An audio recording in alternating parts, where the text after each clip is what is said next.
The Snake River, Idaho's lifeblood. Historically, the Snake has been viewed as a working river. Its waters are used for irrigation, to flush pollutants, and as energy for hydroelectric generation. The Snake is also a source of recreational opportunities. Fishing, hunting, boating, swimming, and sightseeing all occur on the river. These activities in turn support an increasingly important tourism industry. Perhaps the region of Idaho most dependent on the Snake River is the Magic Valley. Native Americans once harvested their food supply from the abundant salmon runs. Prior to large-scale irrigation, these seagoing migrants came up as far as Shoshone Falls. Travelers on the Oregon Trail found the Snake to be a major obstacle on their westward journey. Early settlers were tested by the harsh, high desert environment. A scenic inspiration, the river's rugged canyon was also a source of frustration. Tourism flourished briefly in the late 1800s. A national park was proposed that would have included the spectacular drops at Shoshone Falls and Twin Falls, but this idea gave way to another dream, to make the area a productive agricultural region. In 1905, Milner Dam was closed and the arid desert began producing crops. One of the most successful of the CARI Act programs, agricultural development in the Magic Valley has expanded, with over 500,000 acres currently under production. Grains, hay, sugar beets, potatoes, and beans are mainstays of a diversified agricultural industry, the largest in the region. Dairy, beef, and commercial fish production are also substantial agriculture-related industries, as is food processing. As the valley was settled, developers tapped the power of the river for production of electricity. From 1927 to 1950, power plants were constructed at Twin Falls, Shoshone Falls, Upper Salmon Falls, Lower Salmon Falls, and Bliss. Additional projects have been developed along the river and in its immediate tributaries. More projects are proposed on the remaining free-flowing reaches. The Snake River also supports abundant recreation as well as fish and wildlife. Public and private parks and lands provide opportunities for water sports, sightseeing, camping, and even fossil hunting.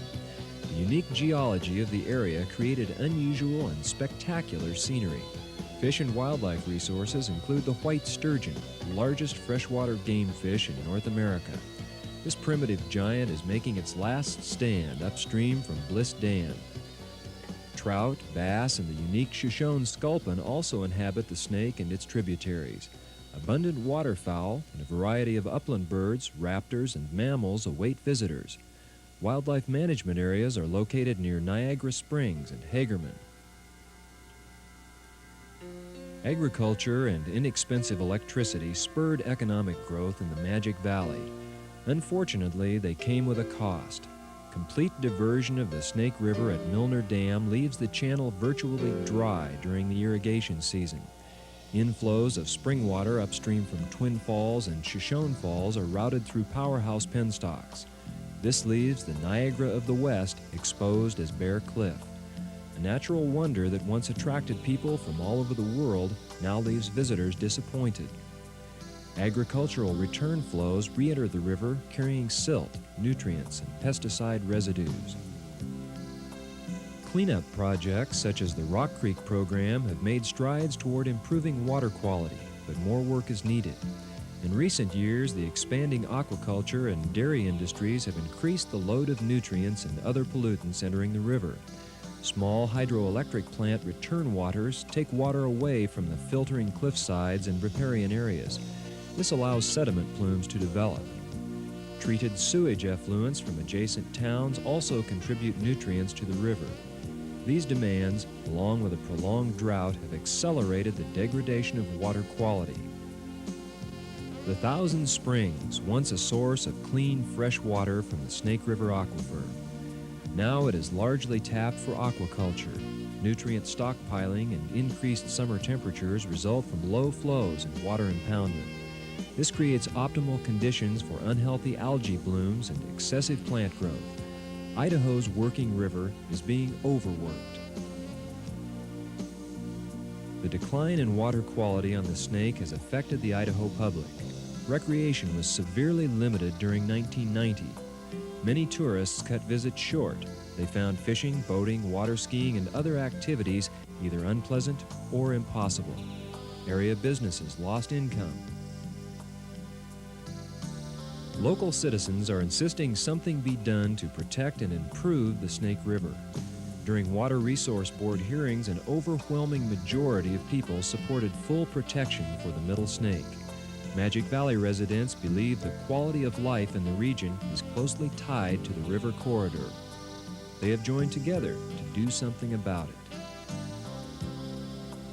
The Middle Snake River Group is looking at ways to improve conditions in and around the stream.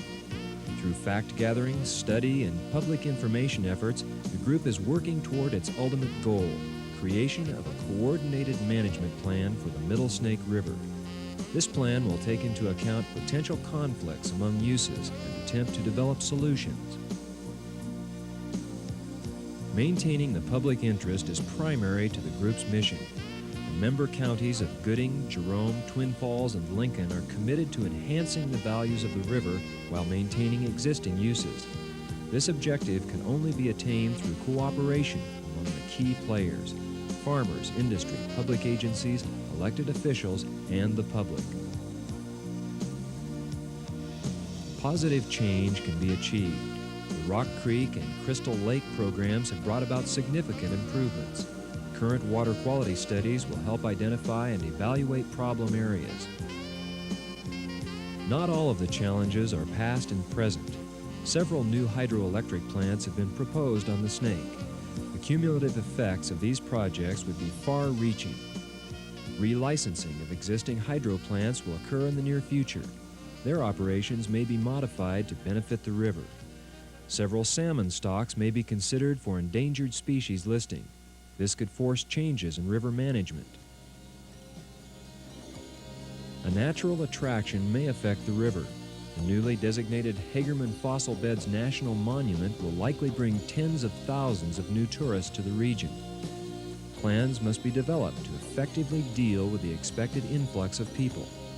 A clean, healthy Snake River will no doubt keep many of them for an extended visit to enjoy its scenery and recreation. The potential boost to the area's economy is exceptional, but planners, managers, regulators, and legislators will have to prepare for increased traffic, recreational use, and lodging needs. The opportunities for improvement are occurring now. Public support for river cleanup and protection from threats to the river for out-of-state interests runs high. The potential for increased flow exists as a result of an agreement with the Shoshone-Bannock tribes. Other sources need to be examined. The Middle Snake River Group hopes to meet these challenges and opportunities head-on, but they need your help and support. The Snake River can once again become an outstanding resource, maintaining modern and traditional uses side by side.